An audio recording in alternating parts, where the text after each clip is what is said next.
Ya, salam sejahtera dan selamat malam. Seperti biasa sebelum kita akan mulakan kelas, boleh dengar suara, lepas tu skrin boleh dapat nampak? Nampak sir? Okey, terima kasih. Malam. Suara pun jelas. Okey, terima kasih. Alright, jadi kita akan mulakan pembelajaran kita pada hari ini. Okay, untuk kelas KMK semester 3, dan hari ini kita akan mulakan dahulu daripada bahagian A, iaitu penulisan kreatif. Dan seperti yang saya katakan ataupun sudah beritahu pada minggu lepas, hari ini kita akan mempelajari tentang bagaimana untuk menghasilkan rangkap sebuah rangkap pantun. Okey, untuk topik pantun ni dia adalah topik yang popular. Okay, ditanyakan dalam kertas semester 3. Jadi soalan pantun adalah salah satu soalan yang senang untuk dijawab, di mana di sini kita akan hari ini kita akan pelajari bagaimana untuk bagaimana untuk menulis, dan mesti kita kena tahulah bagaimana cara penilaian untuk puisi pantun ini dilakukan. Jadi banyak benda penting lah yang kita kena ketahui di sini. Dan kita tengok dan kita akan tengoklah sama-sama macam mana. Dan kalau pada kalau boleh kita akan tengok sendirilah. Okey, dari segi latihan macam mana caranya buat, okey, supaya nanti boleh kita bersedialah untuk persediaan peperiksaan nanti pada masa akan datang.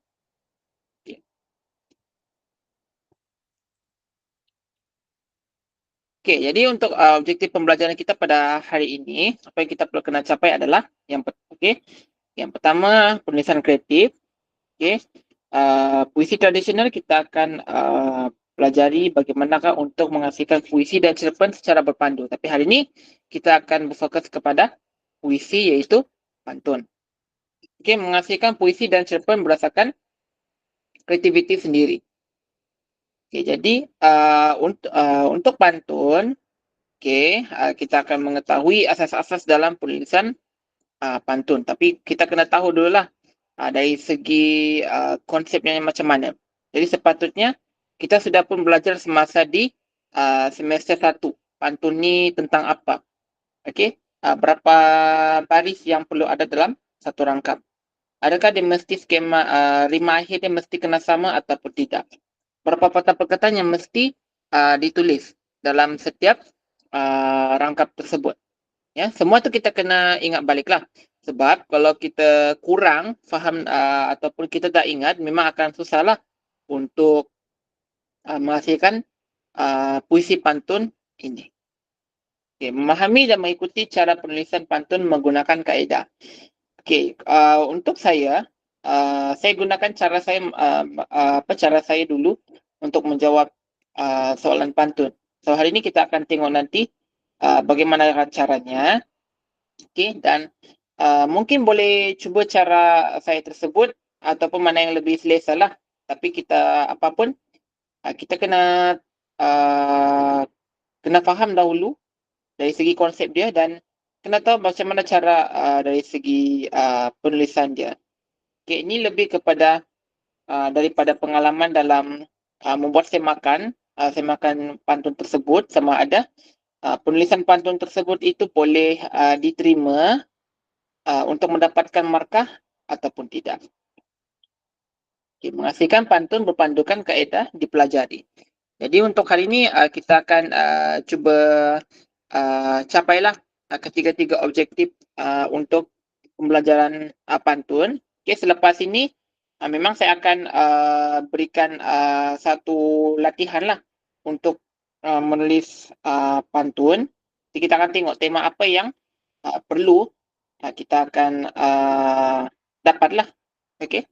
Okay. Tema apa yang perlu kita akan dapat. Okey. Jadi kita akan pergi kepada yang pertama dahulu. Kita akan imbas kembali maksud ataupun asas-asas dalam puisi pantun. Ya, adakah anda masih ingat lagi puisi asas-asas dalam puisi pantun semasa belajar di semester 1? Di semester 1, saya sudah pun pernah mengajarkan, walaupun secara ringkas, tapi di sini kita boleh menggunakan asas yang kita sudah pelajari semasa di semester 1 tu untuk kita aplikasikan dalam penulisan pantun. Okey, kerana semester 3 ni dia adalah berkaitan daripada apa yang kita sudah belajar daripada semester 1 dengan semester 2. Jadi ini adalah sedikit berkaitan di mana kita akan belajar balik untuk membuat satu penghasilan puisi di semester 3 ni menggunakan apa yang telah kita pelajari semasa di semester pertama. Okey, konsep Rabapasuri. Okey. Kalau masih ingat lagi konsep Rabapasuri ni, sini yang kita akan gunakan dalam penghasilan puisi pantun tersebut. Okey. Rangkap. Okey, untuk nanti dalam menjawab soalan tu, okey, kita buat berapa rangka yang kita perlu letak adalah bebas. Tapi kita kena perhatikan jugalah dalam soalan tu dia minta kita hasilkan berapa rangkap. Misalnya hasilkan sebuah pantun kira-kira 3 rangkap bertemakan alam sekitar. Jadi kita kena ikutlah 3 rangkap tersebut. Jangan buat lebih daripada 3. Kalau nak buat lebih tak ada masalah. In case kalau ada yang tidak kena pada penulisan pantun yang kita sudah buat 3 rangkap yang pertama, pemeriksa tu dia akan cek untuk yang seterusnya lah yang kita buat lebih tu. Okey. Jadi rangkap bebas tapi kita kena ikut dalam soalan lah. Berapa rangkap yang dia minta kita buat berdasarkan tema apa. Okey. Setiap pantun, okey, satu rangkap ada 4 baris untuk pantun 4 kerat. Jadi untuk sepanjang semester ni memang kita akan belajar ataupun kita fokuskan untuk pantun 4 kerat saja. Jadi kita tidak akan belajar pantun 2 kerat, tidak akan belajar pantun 6 kerat, ya. Jadi kita buat secara asasnya dahulu. Okey, pantun 4 kerat. Okey. Dan untuk pantun 4 kerat memang satu rangkap tersebut mesti ada 4 baris. Di mana satu baris pertama dan baris kedua itu adalah pembayang. Dan baris ketiga serta baris keempat itu adalah maksudnya.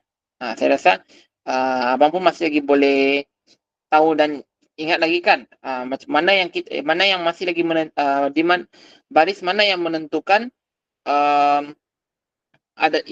baris itu adalah maksud dan mana satu baris yang menunjukkan ia adalah baris pembayang. Okey, patah perkataan. Satu baris dalam satu rangkap tersebut mengandungi 3 hingga 4 patah perkataan saja. Okey. Ini bukan sebuah esei, ini bukan sebuah ayat yang panjang di mana dalam satu baris itu tiba-tiba terhasil 5 hingga 6 patah perkataan. Sekiranya lebih, minimum maksimum 4, dia tidak lagi dikira sebagai pantun atau dia tidak dibaca lagi sebagai pantun. Okey, kerana memang kerana syarat dalam penulisan pantun mesti antara 3 hingga 4. Lagipun kalau lebih daripada 4 tersebut, dia tidak sedap ataupun tidak okey dari segi pembacaan dia. Jadi nak cari nada pun susah. Nada pantun. Kan? Jadi susah untuk mencari nada pantun sekiranya penghasilan dalam puisi pantun tersebut patah perkataannya lebih daripada 4. Dan tidak boleh juga kurang daripada 2 lah, 3 maksud saya. Ya, dia tidak boleh kurang daripada 3 kerana sama juga kita tidak dapat mencari nada yang tepatlah nada pantun itu sendiri. Okey. Suku kata adalah bebas 8 hingga 12 suku kata. Biasanya kalau jumlah suku kata begini dia mesti datang daripada 3 hingga 4 patah perkataan. Okey. Bila terhasilnya satu baris tersebut 3 hingga 4 patah perkataan, kira-kira suku katanya antara 8 hingga 12 jumlah suku kata tersebutlah. Untuk mengira suku kata, kita pecah-pecahkan. Kita guna konsep pecah-pecahkan dalam setiap perkataan tersebut. Okey. Dan kita kiralah. Macam contoh perkataan suka kan. Suka kita pisahkan SU dengan KA. SU su, KA ka. So, total dia adalah 2 suku kata tersebut. Jadi, saya rasa tak ada masalah lah untuk pengiraan suku kata tersebut lah. Yang penting dalam pantun ini, secara asasnya juga, apabila terhasil satu baris 3 hingga 4 patah perkataan, biasanya dia akan berjumlah 8 hingga 12 suku kata. Okey? 8 hingga 12 suku kata. Okey, rima akhir adalah terikat AB. Jadi macam mana kita nak tahu sama ada rima akhir itu terikat ataupun tidak? Okey, setiap satu baris pada penghujung sekali huruf itu kita kena tandakan, dan tandakan dia sebagai huruf pertama, jadikan dia sebagai huruf A. Dan pada baris yang kedua, sekiranya ia adalah huruf berlainan, huruf hujungnya kita kira dia sebagai B. Dan pastikan dia mesti hujung rimanya mesti kena sama lagi balik pada baris yang pertama untuk baris ketiga, dan baris kedua mesti sama dengan baris keempat.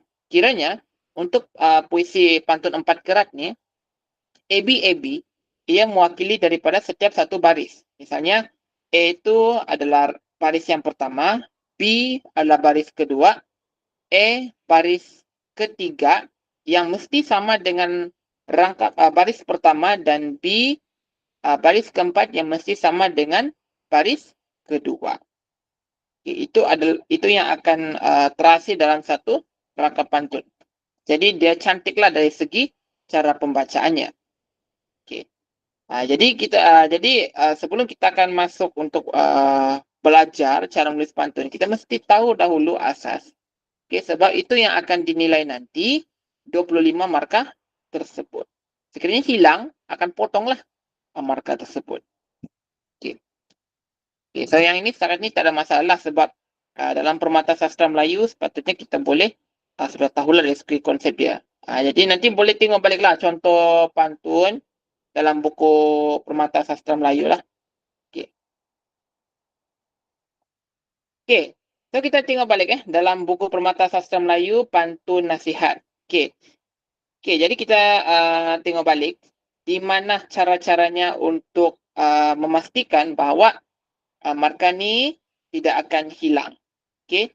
Jadi kita tengok baliklah daripada konsep Rabah Pasuri tersebut. Okey. Okey. Okey, untuk yang ni kita kiranya sebagai 2 rangkap. Jadi kita kira sebagai 2 rangkap di sinilah.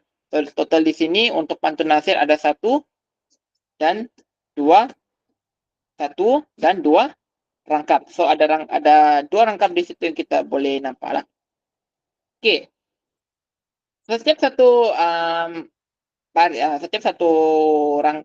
rangkap okey ada 4 baris. Okey. 1, 2, 3 dan 4. Di rangkap pertama sama juga dengan rangkap yang kedua. 1, 2, 3 dan 4 baris. Okey. Jadi untuk pantun semua dia adalah pantun 4 kerat. Jadi satu kerat pula. Satu baris, satu rangkap ada 4 kerat di situ. Jadi maksudnya itu adalah 4 baris. Okey. So itu sajalah. Jadi kita kena tahu baliklah. Okey. Dari rangkap 1, rangkap 2, setiap satu rangkap ada 4 baris. Untuk rangkap 1, 2, 3 dan 4. Sama juga dengan rangkap kedua tersebut, 1, 2, 3 dan 4. Okey. So, sekarang ni saya akan tunjukkan cara bagaimana untuk mengasihkan pantun dengan menggunakan cara saya. Okey, kaedah regret 18M. Okey, apa maksud yang ini cara saya kaedah regret table 18M. Saya tidak pasti kalau mungkin abang pernah tengok ataupun abang pernah menyertai mana-mana bengkel penulisan pantun. Mungkin dia berbeza sedikit daripada cara saya, tapi ini adalah cara saya dahulu bagi semasa di semester 3 saya gunakan cara ni lah. Okey. Okey. Jadi untuk ini saya kira sebagai satu inovasi saya sendirilah dalam penulisan pantun ni. Jadi saya sudah pernah ajarkan pada pelajar lepas dan mereka gunakan kaedah ni dan mereka dapat skor baiklah untuk penghasilan pantun yang mereka pilih tersebut. Okey. Untuk kaedah saya seperti ini, okey, kaedah degree table yang untuk penghasilan pantun ini, di mana akan menulis perkataan dalam satu bentuk jadual. Okey. Fungsi dari sini adalah untuk mengawal jumlah patah perkataan dan memadankan perkataan yang mempunyai hampir sama dari segi bunyi dan maksud. Okey. Untuk ni, tempoh dia adalah 18 minit daripada jumlah masa 45 minit untuk menjawab soalan dalam bahagian A. Okey, kalau guna cara saya ni paling kan satu soalan tu kan dalam satu bahagian, satu soalan kita akan peruntukkan masa 45 minit kan. Tapi kalau untuk bahagian A ni, penulisan kreatif ini, kalau betul-betul menggunakan cara saya dengan betul kan, paling tidak pun singkat dia adalah 18 minit. Jadi boleh jimatkan masa untuk pergi kepada untuk buat lebih lah bahagian B dengan bahagian C ini. Okey. Tapi syarat dia, kalau nak guna cara saya ni dengan betul, dengan berkesan, mesti kita kena ada penguasaan kosakata.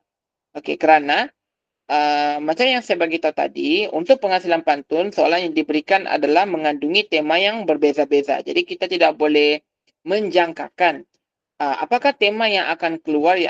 Jadi kita kena bersedia saja dengan tema-tema yang diberikan. Di antara tema-tema yang biasanya biasanya dikeluarkan untuk soalan pantun ni adalah kasih sayang, alam sekitar, apa lagi? Nilai murni, semualah. Semua tema yang banyak. Dalam KMK, dia tidak mempunyai tema yang khusus. Jadi kita kena belajar baliklah daripada buku-buku yang lepas. Kebiasaannya untuk tema soalan, dia akan ambil balik atau tarik balik daripada buku Permata Sastra Melayu dan juga Saudagar Besar dari Kuala Lumpur serta Sulawesi Salatin. Dari situ diorang akan jadikan dia sebagai satu tema. Dan tema yang mereka ambil tu, dia akan aplikasikan dalam soalan dan itu yang kita harus tepati tema tersebut. Jadi itu adalah syarat dia lah kalau nak mengetahui bagaimana cara saya yang saya gunakan ni berkesan atau tidak.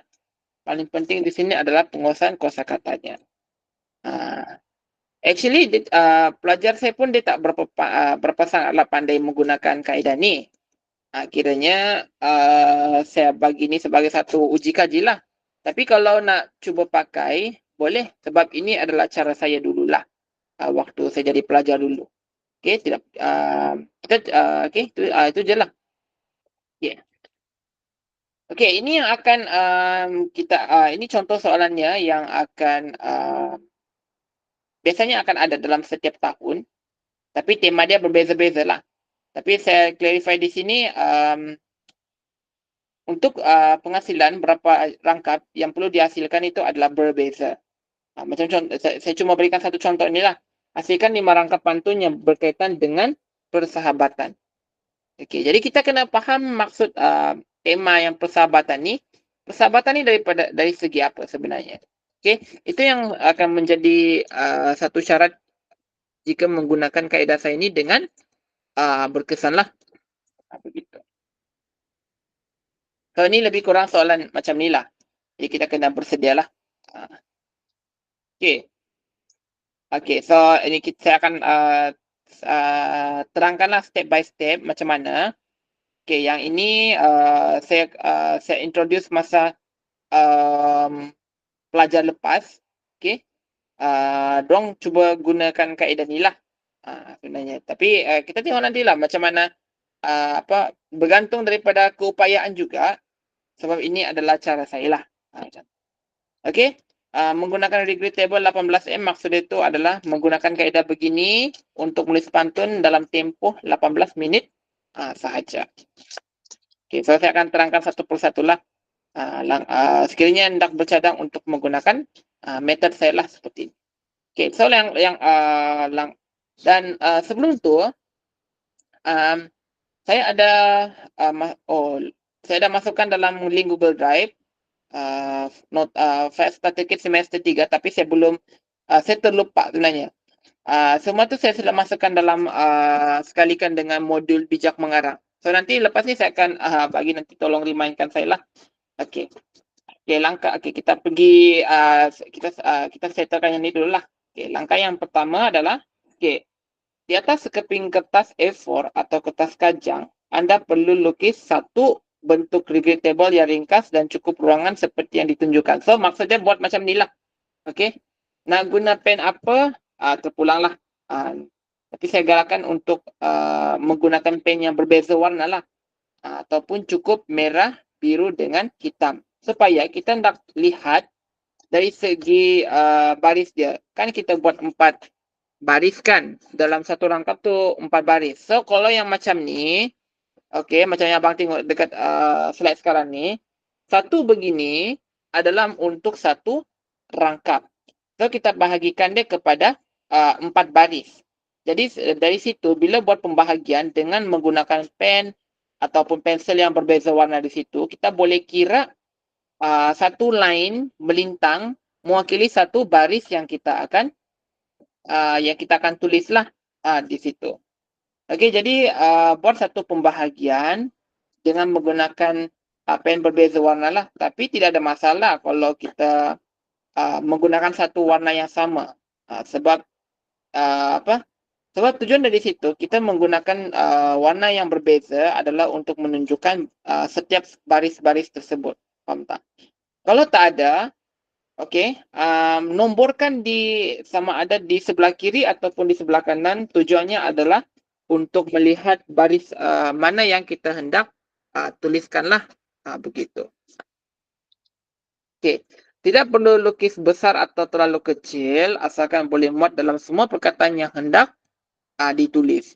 Yang paling penting di sini adalah untuk melihat kesepadanan antara perkataan-perkataan tersebutlah, terutamanya padanan bunyi setiap perkataan tersebut. Nanti kita akan tengok apa yang sebenarnya dimaksudkan untuk mencari kepadanan antara setiap perkataan yang ada di setiap baris itulah. Okey. So langkah yang kedua adalah untuk melabelkan pembayang dan juga maksud. Okey. Buat satu garis melintang untuk membahagikan antara dua ruangan untuk melabelkan bahagian pembayang dan maksud. Contohnya dalam gambar ni lah. Okey, di bahagian atas tu adalah pembayang kerana di baris pertama dan baris kedua tu adalah pembayang. Di bawah tu adalah maksud kerana di baris ketiga dan baris keempat itu adalah maksud. Okey. Pada kedua bahagian tersebut, lukis satu garis melintang lagi untuk memisahkan dua baris. Okey. So, itu adalah langkah keduanya. Okey, labelkan pembayang dan maksud sebagai panduan. Okey. Untuk mengasihkan pantun, okey, ini akan menjadi satu pertanyaan di sini, iaitu mana yang kita perlu tulis dahulu? Pembayang ataupun maksud? Okey. Untuk yang ini kan, saya lebih kepada kita settlekan dahulu di bahagian maksud di baris ketiga dan baris keempat. Sebab apa? Pembayang ini dia memerlukan idea untuk mencari perkataan yang sesuai untuk memadankan bunyi tersebut. Dan pembayang ni biasanya dia akan menggunakan alam-alam sekitar, alam-alam sekitar juga dan juga benda-benda hidup yang memberikan satu bayangan apa yang cuba sebenarnya ingin disampaikan. Macam yang kita tengok kita tengok balik kan di pantun maksud pantun nasihat tu kan. Okey. Okey, kita tengok yang saya tunjukkan di sini, baris pertama dengan baris kedua. Tanam bunga di dalam pasu, bunga melati, bunga pandan. Itu adalah padanan, itu adalah pembayang dia. Okey. Seterusnya, di baris ketiga dan baris keempat, jangan ikut hawa nafsu, kelak nanti binasa badan. Okey. Kalau kita perhatikan betul-betul, kalau kita perhatikan betul-betul kan, ada perkataan yang ada disepadankan dari segi bunyi dia. Misalnya, okey, pasu, pasu nafsu, kan? Jadi kesepadanan di situ adalah dari segi bunyi dia, di mana pasu dan nafsu itu dia berakhir dengan huruf U kan, ataupun U. Okey. Dan sebenarnya di mana aplikasi penggunaan regrettable 18M itu sebenarnya digunakan adalah untuk kita melihat, kita nak carilah satu persatu untuk kita untuk kita mencari kesepadanan bunyi dia lah, tapi tidak semestinya semua perkataan harus diikut untuk segi bunyi dan nanti dia tak cantik lah baris maksud dengan baris pembayang tersebut. Cukuplah satu saja perkataan yang mempunyai huruf bunyi huruf yang sama je. Contohnya pasu dengan nafsu. Okey, di situ tujuannya adalah untuk memberi bayangan lah. Untuk memberi bayangan. Itu untuk bahagian pembayang. Sebab tu kita kena settlekan dahulu, tulis dahulu baris ketiga dan baris keempat untuk maksud supaya kita boleh dapat kita boleh dapat mencari gambaran yang mudah untuk baris pembayang 1 dan 2. Dia akan biasanya untuk menghasilkan pembayang dia akan susah sedikit lah. Sebab tu kena buat dulu di bahagian maksud. Sebab bahagian maksud ni senang kita hendak karang.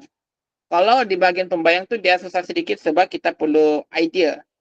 Kita perlu mendapatkan idea untuk memasukkan unsur alam dan juga benda-benda hidup. Okey. Dia memang tidak ada berkaitan sebab itu adalah namanya pembayang. Jadi kita kena kreatif di situ dari segi kosakata kita lah. Supaya cantik lah di awal baris pertama dengan baris yang kedua. Tanam bunga di dalam pasu, bunga melati, bunga pandan. Jangan ikut hawa nafsu, kelak nanti binasa badan. Okey, jadi bila diperhatikan di bahagian pembayang dengan maksud tu ada beberapa perkataan yang sama dari segi bunyi dia lah huruf tersebut. Bunga binasa, pandan badan. Jadi penggunaan regrettable tu supaya kita boleh dapat melihat kepadanan lah perkataan tersebut dari segi bunyi dia. Tapi macam tadi tidak semualah. Tidak semua. Okey. Kalau semua kena samakan dari segi bunyi memang dia akan jadi rosak lah. Dia pada masa yang sama juga dia akan jadi rosak pembacaan dia lah. Okey.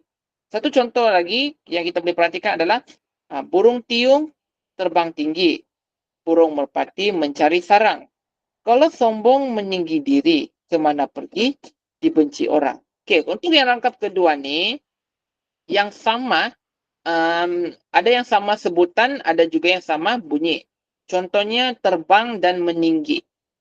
Okey, tiung sombong, tinggi diri, merpati pergi, mencari dibenci, sarang orang. Okey, jadi ada banyak padanan di situ bukan saja dari segi sebutan tapi boleh dipadankan dari segi ejaan. Okey, supaya senanglah kita cantiklah dari segi penulisan pantun tersebut. Jadi di sini penggunaan regrettable ini kita gunakan untuk yang ni lah di langkah yang kedua ini. Okey, langkah ketiga. Okey, anda boleh memulakan ayat sama ada pada baris maksud dahulu atau baris pembayang di mana bahagian yang mudah. Tapi saya cadangkan untuk buat di bahagian maksud dahulu. Kerana bahagian maksud ni kita boleh create. Kita boleh tulis apa yang kita nak. Okey, sebab kita tapi mesti berkaitan dengan tema lah. Kena berkaitan dengan tema. Maksud di bahagian maksud ini pada baris ketiga dan baris keempat adalah senang untuk ditulis. Sebab pembayang ni perlukan masa sedikit lama lah Kalaulah kita mempunyai kosakata yang sangat luas, dia akan jadi lebih singkat. Jadi inovasi saya ini, dia akan jadi berkesan sekiranya kita ada mempunyai pengetahuan kosakata yang sangat-sangatlah luas. Okey? Okey. Anda boleh buat pengeditan sendiri setelah selesai menulis satu-satu rangkap pantun, sebelum menulis ke semua rangkap pantun yang sebenar. So, kiranya kita buat secara draft lah, sebelum kita akan pindahkan ke dalam penulisan yang sebenar. Okey? Jadi, dia akan jadi macam ni. Jadi, selepas kita buat satu garis melintang, kita akan buat lagi satu garis menegak. Okey, supaya kita boleh dapat mencari keserasian dari segi bunyi dan juga ejaan setiap perkataan yang kita hendak masukkan tersebut. Okey. So, ulang langkah yang sama bagi beberapa rangkap pantun yang lain. So, dia akan jadi macam ni lah. Okey, akan jadi macam ni. So, pantun 4 kerat telah pun siap ditulis. Jadi, saya tidak dapat type yang pantun yang saya buat tersebut. Okey. Jadi boleh sebenarnya, jadi kalau berdasarkan daripada pantun, macam mana pantun yang saya hasilkan tersebut, okey, ada perkataan yang ada yang sama dan ada yang sama sebiji yang dia betul-betul sebiji. Okey, kemudian ada juga perkataan yang sama dari segi ejaan dan juga sama dari segi sebutan. Sama sebutan. Okey. Nanti lepas ni saya akan bagi modul, tengok nanti macam mana, nanti boleh scroll dekat situlah. Okey. Jadi itu adalah 5 langkah yang saya tunjukkan menggunakan cara saya. Nanti selepas ni kalau ada abang nak tanya, nanti kita akan jawab nanti di akhir kelas lah. Okey. Okey, aspek penting pembinaan pantun. Ini akan mempengaruhi dari segi pemarkahan 25 markah tersebut. Okey. So, kita lihat satu persatu aspek-aspek penting dalam pembinaan pantun tersebut untuk memastikan kita dapat markah yang okey lah. Okey, yang aspek pertama di sini adalah dari segi ciri-ciri atau bentuk. Okey. Dari segi ciri-ciri atau bentuk, okey, kebiasaan adalah 5 hingga 7 rangkap. Okey, satu rangkap ada 4 baris. 2 baris pertama adalah pembayang dan 2 baris terakhir adalah maksud. Satu baris mengandungi 4 hingga 5 patah perkataan yang berjumlah 8 hingga 12 suku kata. Rima akhir wajib AB, AB. Jadi kena terikatlah, dia tidak boleh ABC, ABC, C, D, B, A. Contohnya macam itulah. Jadi bila rima akhir dia tidak sama, pembacaan dia akan kurang cantik lah dekat situ. Okay, pembenaran kata menggunakan kosakata yang puitis, gramatis dan sesuai dengan tema. Jadi pastikan setiap perbendaharaan kata yang kita pilih itu dia mesti sesuai dengan tema. Jangan ada yang menyimpang. Okey, yang ketiga, tema dan persoalan. Okey. Menepati tema dan wajib ada sekurang-kurangnya 5 persoalan yang berkaitan dengan tema. Okey, jadi yang ni macam mana kita nak buat? Okey. Setiap satu rangkap kita mesti mengasihkan satu maksud yang berlain-lain. Dia tidak boleh sama maksud, dia tidak boleh mengulangi kembali. Setiap rangkap itu ada membawakan maksud yang berbeza-beza. Jadi penulisan pantun kita ni harus mengandungi penyampaian yang berbeza-beza. Dia tidak boleh ulang balik ataupun dia tidak boleh hampir sama maksud. Jadi mesti kena ada 5 persoalan berkaitan dengan tema. Satu persoalan mewakili satu rangkap. Macam mana kita nak cari persoalan tersebut? Kita boleh cari di baris ketiga dan baris keempat di bahagian maksud. So satu rangkap bersamaan dengan satu persoalan. Mesti berkaitan dengan tema. Tema ni dia cuma ada satu sahaja. Okay, gaya bahasa wajib ada sekurang-kurangnya 4. Termasuklah asonansi dengan aliterasi. Okey, banyak gaya bahasa yang kita boleh gunakan di situ. Kita boleh gunakan anafora, kita boleh gunakan metafora, kita boleh gunakan sinkop, kita boleh gunakan hyperbola, yang mana lebih sesuai lah. ikut daripada kreativiti kita masing-masing. Okey. Yang penting gaya bahasa kena ada 4. Ini termasuklah asonansi dengan aliterasi. Okey, dari segi kreativiti mesti ada tajuk. Tajuk yang kita bina tu biar sesuai. Okey, tajuk bebas, apa-apa je kita boleh tulis, tapi pastikan berkaitan dengan tema. Ada kesinambungan idea antara rangkap. Setiap baris mempunyai maksud yang lengkap dan bersambung dalam setiap rangkap. So, dia tidak boleh, dia tidak mesti kena sentiasa bersambungan lah. Sama juga dengan teknik plot. Binaan plot. Mesti bersambungan cerita dia. Sama juga dengan pantun. Okay? Jadi kita boleh decide sebenarnya untuk mencari, untuk kita susun, atur mana yang kita utamakan dahulu dan kemudian barulah di sebaliknya. Okey. Okey, apakah aspek atau skema pemarkahan yang perlu diketahui untuk penghasilan pantun? Okey, ini yang penting. Yang ini ni saya akan ini yang akan saya akan digunakanlah dalam penandaan kertas untuk bahagian A untuk soalan pantun. Okey. Dibagikan kepada 2 pecahan. Okey, pecahan pertama adalah dari segi ciri-ciri dia. Okey, markah di sini adalah 9. Okey. Okey, adalah 9 markah. Okey, 1 isi bersamaan dengan 3 markah, 3 isi bersamaan dengan 9 markah. Okey, macam mana kita nak dapatkan tu? Okey, sekurang-kurangnya mesti kena ada 3 ciri pantun. Satu ciri yang dipenuhi akan membawakan 3 markah. Jadi antara 3 ciri-ciri yang kita boleh senang untuk dapat markah di sini adalah ciri yang pertama 4 baris dalam satu rangkap. Okey, kalau ada dapatlah 3 markah.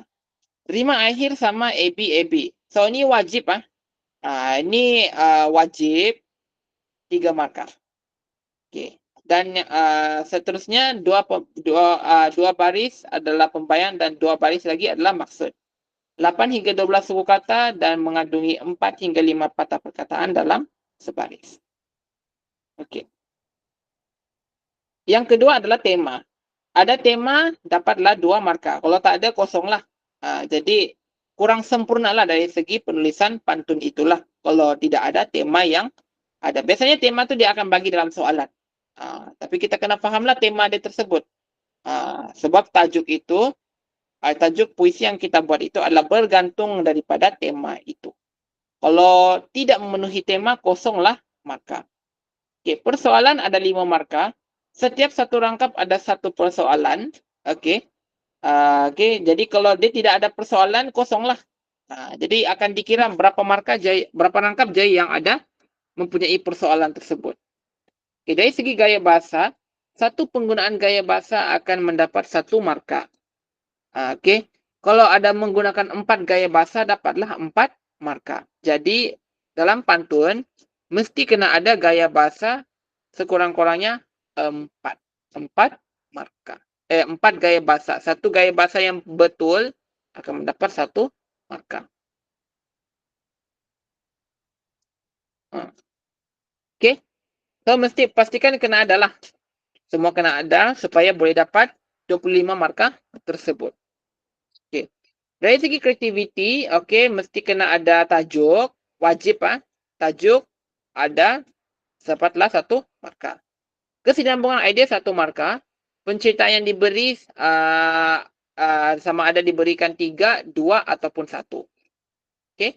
3 tu adalah markah bagus, 2 adalah sederhana dan 1 adalah lemahlah, di mana tidak sampai penceritaan melalui puisi pantun yang hendak disampaikan. Okey, so kita tengok macam mana cara penilaian. So ini adalah puisi pantun yang saya buat sendiri menggunakan kaedah degree table tadi. Tapi sebelum dulu kita akan baca bersama-sama lah. Okey. Ni pantun yang saya buat sendiri, Persahabatanku dan Dia. Okey, karya Gerald Johannes. Itu saya punya nama lah. Okey. Mula bersapa di seberang sana, jumpa nanti menjalin erat. Mula kenal di alam maya, datang nanti jadilah rapat. Beri saringan tuang cawan bagi santan curah segalanya. Beri sokongan kepada kawan bagi dia dipermudah semuanya. Okey. So itu pantun yang saya buat sendirilah. Nanti abang pun kena buat juga macam itulah. Masa nanti exam lah. Okey. So kita tengok macam mana cara penilaian ini dibuat. Okey. Okey, yang pertama ada memenuhi 3 ciri pantun. Semua ada. Tapi yang akan diperiksa 3 lah. So saya dapat 9 markah di situ. Okey. Ada dalam satu rangkap tu ada 4 baris. Rima akhir dia sama AB. Kalau tengok di rangkap pertama dan rangkap kedua tu kan ada huruf AT. So AB. Rangkap kedua berakhir huruf NA. So AB. Dua baris pembayang, maksud dua baris adalah pembayang dan dua baris adalah maksud. So semua adalah. Okey, baris 1, baris 2 pembayang, baris 3, baris 4 adalah maksud untuk rangkap pertama dan rangkap kedua. 8 hingga 12 suku kata. Nanti abang boleh kira baliklah suku kata tersebut. Setiap satu patah perkataan, setiap satu baris mengandungi 4 hingga 5 patah perkataan. So di sini saya dapat 9 markah kerana memenuhi semua 3 ciri pantun yang dinilai lah. Satu ciri yang betul akan dapat 3 markah. So 3 darab 3 dapatlah 9 markah. Okay, menepati tema 2/2. Okay, tema persahabatan. Persoalan persahabatan, bukan tema. Sebab tema dia adalah tentang persahabatan. Okay.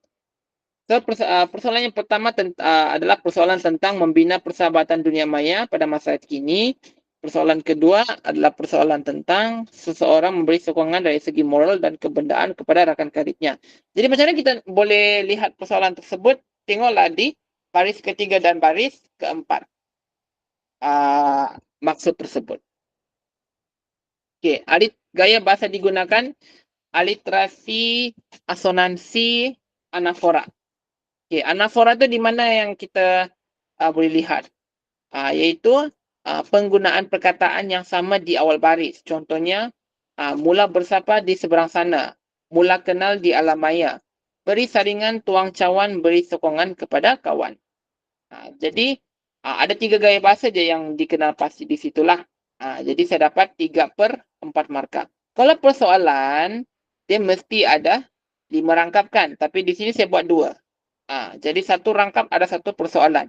Jadi saya dapat di situ 2/5 kerana saya menghasilkan 2 rangkap sahaja.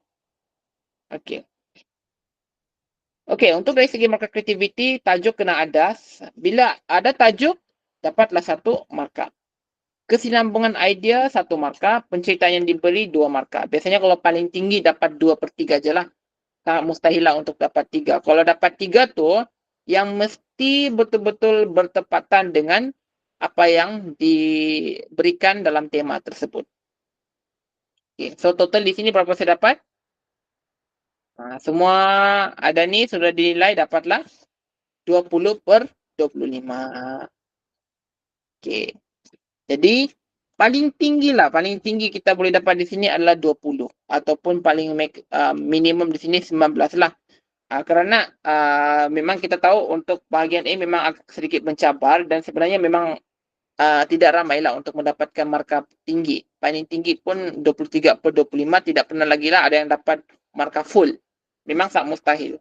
Sebab banyak kriteria di sini yang perlu kena dilihat betul-betul, terutama dari segi kreativiti, persoalan, ciri-ciri, gaya bahasa dan tema. Semua yang kena dinilai lah. Gitu. Okey.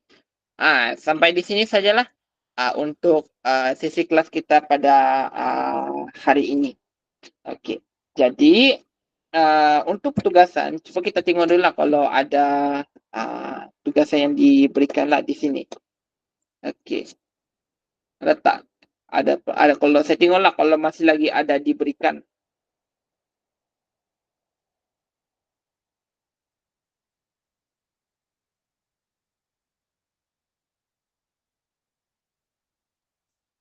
Okey.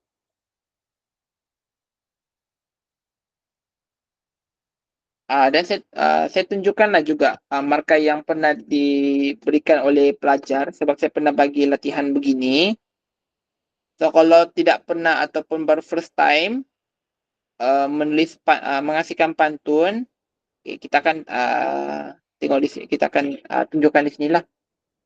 Okay, so yang sepatutnya ni hari ini kita akan buat latihan lah, begitu. So latihan kendiri, latihan kendiri dan perlu untuk saya akan semaklah supaya nanti boleh dapat dari situ boleh membina keyakinan kita lah bahawa yang kita ni sudah pun mahir dalam penulisan pantun lah. Okey. So yang saya pernah berikan dengan pelajar saya tahun lepas. Okey.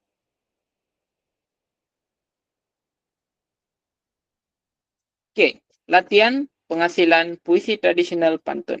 Okey. So ini adalah 5 soalan yang diberikan kepada pelajar saya tahun lepas. Okay, yang pertama, hasilkan 5 rangka pantun berdasarkan cerita pembukaan Melaka yang terdapat di dalam teks Solatus Salatin Sejarah Melayu. Jadi macam mana kita mau dapatkan ataupun macam mana kita nak dapat gambaran tersebut? Of course lah kita kena tengok baliklah buku Solatus Salatin. Dan kita gunakan isi penceritaan dalam cerita pembukaan Melaka tersebut sebagai satu sebagai idea lah, dan kita boleh meletakkan tu di bahagian maksud lah sebenarnya.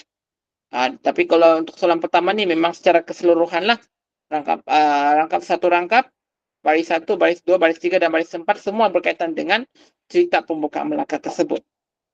Okey, soalan yang kedua, hasilkan 5 rangkap pantun 4 kerat yang berkaitan dengan semangat bermasyarakat. Soalan ketiga, hasilkan 5 rangkap pantun 4 kerat tentang budaya kerja cemerlang. Soalan keempat, hasilkan 5 rangkap pantun 4 kerat yang berkaitan dengan semangat kesukanan. Dan soalan kelima, hasilkan 5 rangkap pantun 4 kerat yang berkaitan dengan nilai kasih sayang dalam kehidupan bermasyarakat. Okey. So, saya akan bagilah soalan ni. Nanti saya akan ubah tarikh dia lah. Tarikh akhir next week lah. Waktu kelas kita lah, hari Rabu lah. Begitu. Okay, so saya tunjukkanlah juga markah yang mereka pernah dapat. Kita tengok yang di sini dulu lah. Okay.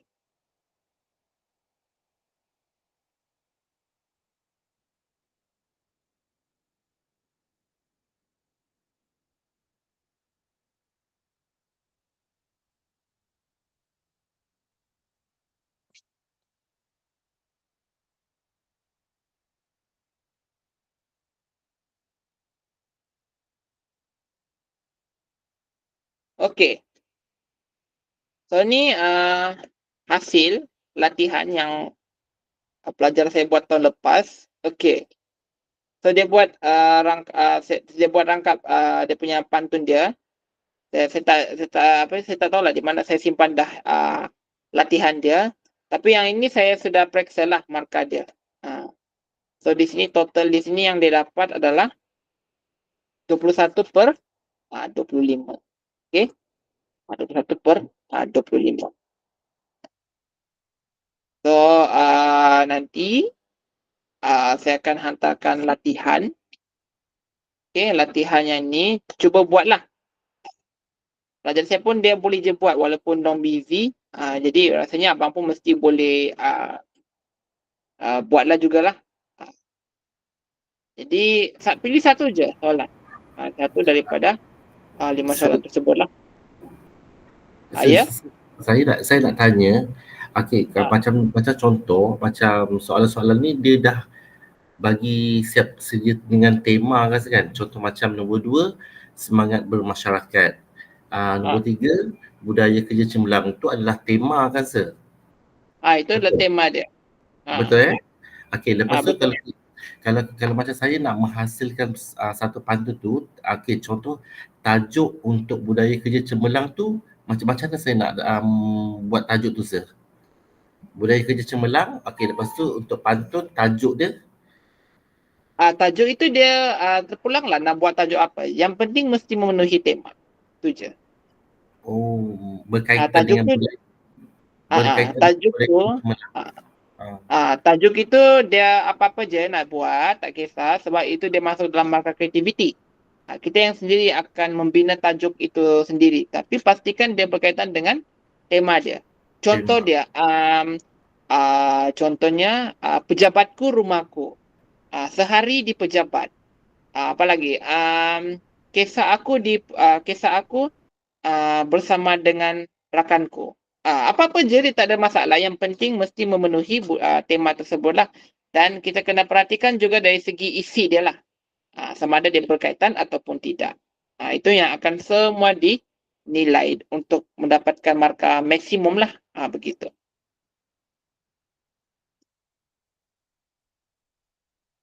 Jelas setakat ni. Jelas sir. Ah, Sir, untuk sir, ya okey. ah, okey. Tadi saya cuba buat pembayang Ah, untuk saya punya pantun tu. Yang pantun bagi dia dipermudah semuanya, hmm, beri sokongan kepada kawan, bagi dia dipermudahkan semuanya. ah. Okey, saya cuba buat pembayang dia sir, tapi bagi saya okey tak pembayang saya? Macam terlalu simple ke, kosakata dia tidak ada puitis ke macam mana sir? Cuba ulang balik apa macam Saya mana? saya Okey. buat pembayang dia macam ni. Ah, Dia macam pergi ke kedai membeli cawan di kedai nyonya. Beri sokongan kepada kawan, bagi dia dipermudah semuanya. Macam tu tadi. Ah, boleh tak sir? Tak ada masalah. Yang penting yang mesti ada perkataan yang ada sekurang-kurangnya ada satu yang hampir sama bunyi dan juga hampir sama ejaan lah. Sebab kalau kita tidak buat macam tu kan, nanti pembaca dia akan susah untuk mengetahui sebenarnya apa yang dia nak sampaikan. Sebab pembayang ni dia adalah satu clue yang apa yang dia mesti kena boleh relate lah dengan apa yang apa berkaitan dengan tajuk tersebut. Sebab kan kalau bila kita baca pantun tu kan dia akan baca pembayangnya dahulu baru maksud. Tapi kalau untuk menghasilkan kita kena tulis dahulu maksud barulah boleh buat pembayang dia. Sebab kalau kita nak buat pembayang dia dahulu memang susahlah kita nak cari idea dia. Jadi lebih baik kalau kita start dahulu dari bahagian maksud barulah kita pindahkan pergi kepada bahagian pembayang. Untuk yang tadi tu okey tidak ada masalah. Okey, yang penting mesti ada satu atau dua perkataan yang hampir sama ejaan dan juga mesti ada hampir sama bunyi dia. So dia lagi bagus daripada saya buat. Jadi memang dia terfikirlah sebenarnya untuk buat membayang macam tu sebab saya sebenarnya actually saya kurang sikit lah dalam penghasilan pantun tersebut lah begitu. Jadi memang lagi cantik lah pembayang yang abang buat tadi itu daripada saya punya pembayang lah. Memang sangat bagus. Begitu. Okey sir. Terima kasih. Uh, Saya ingatkan macam nak kena puitis lagi, gramatis lagi macam tu. Macam saya rasa uh, simple je. Kira boleh uh, okey lah. itu akan dinilai dalam markah kreativiti lah sebenarnya. Itu yang akan dinilai di situ. Jadi Hmm. um, penggunaan perkataan tu kalau dia lagi cantik, dia akan lagi dapat markah advance lah ataupun mendapat markah yang lagi uh, okey untuk dari segi mana itu dari segi kreativiti dalam bahagian kesinambungan idea dan juga penceritaan yang diberi. Uh, uh, tapi paling tinggi pun kalau dinilai dapat 2 lah. Dapat 2. Tapi kalau macam abang yang buat tadi tu mungkin dipertimbangkan untuk mendapat 3 markah lah untuk penceritaan yang diberi. Jadi markah kreativiti dia akan dapat 5/5 lah di situ. Jadi bolehlah dapat 22 ke 23. Paling tinggi 24 sajalah macam tu. Jadi tidak pernah ada orang yang bagi full, markah full sebab paling tinggi saja mungkin antara 23 atau 24 lah. Kalau 25 markah tu yang betul-betul sempurna lah. Yang sempurna yang di mana kosakatanya tu adalah lebih tinggi lagi, lebih arasnya lebih tinggi lagi. Di mana yang tidak pernah dijumpa orang lah, lebih kurang macam itulah. Tapi tetap dapat markah yang bagus lah. sebenarnya begitu. Jadi kita pun sebenarnya sudah pun dalam bahagian itu kita rasa sudah pun okey lah dekat situ. Jadi kita boleh build confidence kita nanti waktu trial ataupun waktu exam yang sebenar lah di situ.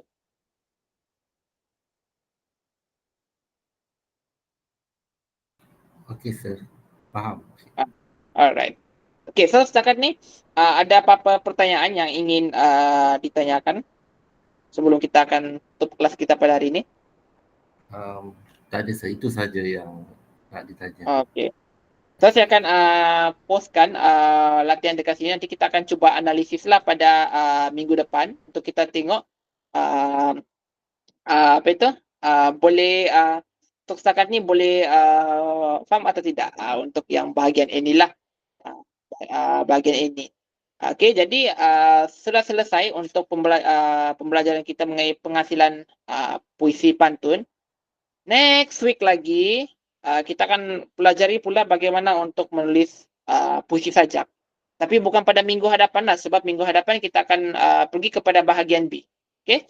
Jadi nanti minggu-minggu yang seterusnya barulah kita akan berselang sedilah seperti mana yang saya sudah beritahu pada minggu lepas lah. Tapi tetap juga nanti hasil kerja kita akan analisis dahulu, barulah kita akan masuk kepada topik kita yang seterusnya. Jadi nanti dalam semester 3 ni harap boleh dapat dapat A lah di sini sebab semester 3 ni dia lagi senang lah untuk kita faham, hadam dibandingkan daripada semester 2 lah. Begitu. Okey. Alright. Jadi itu saja untuk kelas kita pada hari ini. Terima kasih. Okey, abang yang hari ini hadir untuk masuk kelas kita. Tak apalah, mungkin yang lain-lain tu dong ada pada masa yang sama juga dong ada tugasan begitu, ada start kerja kursus kan. Jadi macam itulah. Tak kisahlah, yang penting ada apalah. Yang penting dong boleh tonton balik kita video kelas kita lah. Okey. Jadi itu saja untuk kehadiran kelas kita hari ini. Okey, kita jumpa lagi pada hari yang sama, waktu yang sama pada minggu hadapan. Okey, terima kasih dan selamat malam. Terima kasih sir, selamat malam. Okey, sama-sama.